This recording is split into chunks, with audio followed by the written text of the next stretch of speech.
Okay, so here is the question related to this module.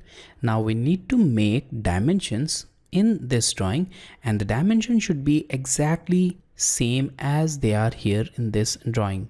So you need to ensure that the properties remain same.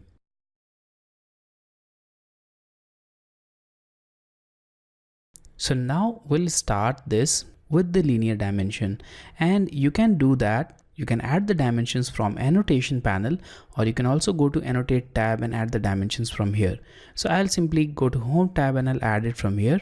So here we have the linear dimension. Now click on the first, then the second point and add the dimension. And we have lots of problems with this dimension. The first thing is size of dimension, which is very small. Now let's zoom into this and you'll find that the precision is also 4, but in our original drawing it was 2 decimal places. So we'll change these two values. So I'll go to annotation and click on this dimension style option. Alternatively, you can also expand it and click on manage dimension styles. Now I'll select modify and I'll go to fit tab, and from here I'll change the overall length. So I'll change it to 3, and then I'll go to primary units, and here you can see that the precision is set to 4 decimal places. So click on the drop down and change it to 2. Now click on OK and close it. And there we have it. Let's zoom out. Now we can add rest of the dimensions. So I'll go to linear once again, click on this point and click on this point. There we have it. Now the third dimension is angle over here. So I'll go to this flyout, select angular, click on this line and I'll click on this line, and there we have it.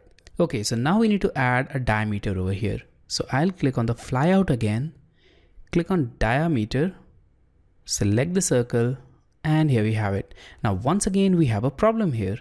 So in our original drawing we can see that this extension or this extra portion is not available. So this needs to be removed. So I'll once again click on annotation flyout, select it, and I'll select manage dimension styles.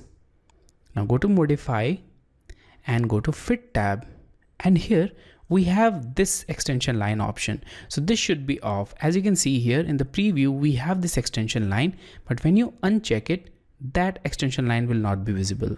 Now click on OK and close it. There we have it. Now I'll go to this flyout again, select radius, and I'll apply the radius to this fillet. Now we need to add the last dimension, which is length.